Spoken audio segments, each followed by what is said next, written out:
Hello friends, আজকে আমি তোমাদের সঙ্গে শেয়ার করব নুডলস ভেজ স্যুপ কী করে বানাতে হয়।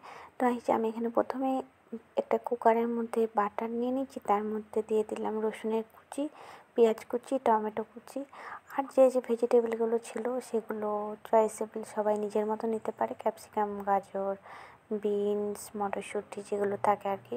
তো সবগুলো আমি নিয়ে ভালো করে নেড়েচেড়ে ভেজে নিয়েছি।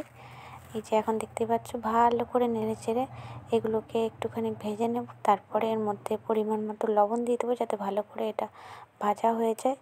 এরপর এর মধ্যে আমি দিয়ে দেবো জল। জলটা কিন্তু একটু বেশি পরিমাণেই দিতে হবে, কারণ স্যুপটা যেহেতু অনেকটা তৈরি হবে।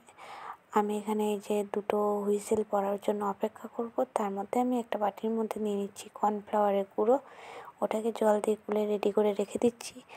এরপরে আমি একটা যে ছোটো পাউচ ম্যাগিগুলো হয়, ওগুলো এরকম করে ভালো করে হাতের সাহায্যে ডলে ওগুলো স্যুপের মধ্যে দিয়ে দেবো। তারপরে একটু সেদ্ধ হয়ে গেলে এই যে ম্যাশারে করে একটু ম্যাশ করে নেব। তারপরে দেখতেই পাচ্ছ অনেকটাই ঘন হয়ে গেছে। এরপরে আরেকটু ঘনত্বের জন্য আমি এখানে দিয়ে দিচ্ছি কর্নফ্লাওয়ার। এটা দেওয়ার পরেই আস্তে আস্তে স্যুপটা একদম একটু পুরু হয়ে যাবে। আপনারা নিজেদের পছন্দ মতো যতটা পুরু খাবেন সেরকম অনুযায়ী কর্নফ্লাওয়ার দিতে পারবেন। তারপরে এর মধ্যে আমি দিয়ে দিয়েছি গোলমরিচের গুঁড়ো, তারপরে এই যে লেবুর রস।